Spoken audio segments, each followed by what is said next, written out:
International Congress na Bharat ki kai Khuthangda Madam Srimati Draupadi Murmu, Honorable President of India da Thoubal DC ki Khuthangda gi akoina memorandum ama submit against Sri Amit Shah, Union Home Minister, for his extremely disrespectful and disparaging remarks made regarding Dr. Imphal Babasaheb Ambedkar ji.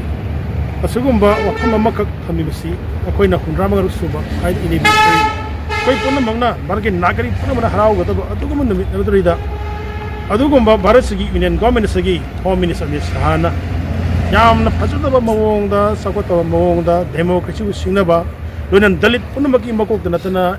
Union Government India sigi India Constitution sembagi madugi committee dugi chairperson bu oidana aso daita laudana akoi punna mangna harau tayamna laudaba aduguma tanglaba nupa ama akoi punna mangna isor moni guru moni khandana lakadaba nupa ama bu singnaba ibase akoi punna mangna adugumba Bharati nangak paibagi manungda aso daita leba Amit Shah se resign togadabani loinana khudakta mabu dokthokadabni haiba memorandum amagasi Thoubal DC Khuthangda akoi Pisinkhre iroinana Thoubal District Congress Committee na hanmal laitana asuma Bharat Sarkar ki thawang BJP ki thawang asibu yaning de loina Amit Shah mo khudakta phamdagi jain tohon bi haiba ngasi DC Thoubal Khuthangda gi